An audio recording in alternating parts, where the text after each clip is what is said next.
जवळपास आता विधानसभेच्या निवडणुकीच्या पूर्वीचा हा विषय आहे. हां.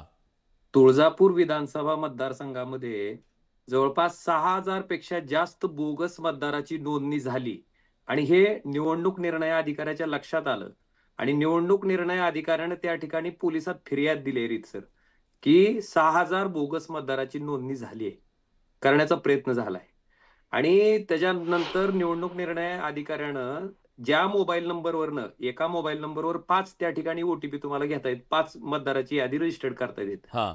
ते मोबाईल क्रमांक त्या ठिकाणी पोलिसांना दिलेत.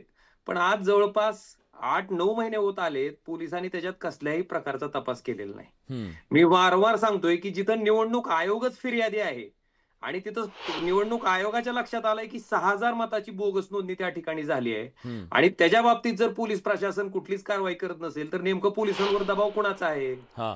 हा हा विचार करणं गरजेचं आहे. आणि एक लक्षात घ्या, आता सामान्य लोकांच्या हातात किंवा जे लोकप्रतिनिधी आहेत, राजकीय पक्ष आहेत, त्यांना लोकांना घाबरण्याचं एकमेव माध्यम जर कुठलं असेल, तर डॉक्टर बाबासाहेब आंबेडकरांनी दिलेला मताचा अधिकार, हं, संविधानाने दिलेला हं, हं. मताचा अधिकार, तो अधिकार आणि ते मत जर त्या ठिकाणी अशा पद्धतीनं चोरीला न्यायचा प्रकार होत असेल, बोगस नोंदणी होत असेल, तर मग शेवटी सामान्य जनतेच्या हातात राहणार काय आहे? हं. त्यामुळं निवडणूक आयोगाने ह्याच्याकडे अतिशय गांभीर्यानं लक्ष देणं गरजेचं आहे. आणि आता अजून तुम्हाला पुढची गोष्ट सांगतो, की आता नगरपालिकेच्या निवडणुका लागणार आहेत. तर धाराशिव नगरपालिकेमध्ये वस्तुस्थिती अशी आहे, हं. की एकाच घरातले 6 लोक आहेत. एकाच कुटुंबातली 6 मतदार आहेत. तर हं. 2 मतदाराचं नाव एका प्रभागात आणि बाकीच्या 3 मतदाराचं नाव दुसऱ्या प्रभागात. हे हं. काय प्रकार आहे? असं कुठं असतं का? अशी अशी असं असं वॉर्डाची विभागणी असते का?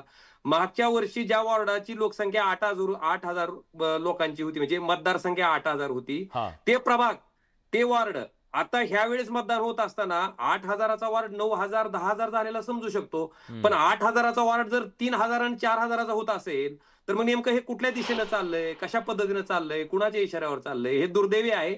आणि मला वाटतंय निवडणूक आयोगानं ही लोकशाही अबाधित ठेवण्यासाठी, लोकांच्या मताच्या अधिकाराचं रक्षण करण्यासाठी स्वायत्त संस्था म्हणून त्यांना अधिकार दिलेले आहेत. त्या अधिकाराचा वापर करून अशा पद्धतीनं कुठलाही राजकीय पक्ष, मग तो सत्तेतला असो किंवा कुठलाही असो, त्या निवडणुकीच्या प्रक्रियेत हस्तक्षेप करणार नाही, याची दक्षता आणि भारतातल्या लोकांना विश्वास द्यावा लागणार आहे, की बाबा हे असं आम्ही होऊ देणार नाही, असं आम्ही खरंय, चालू देणार नाहीत. खरंय.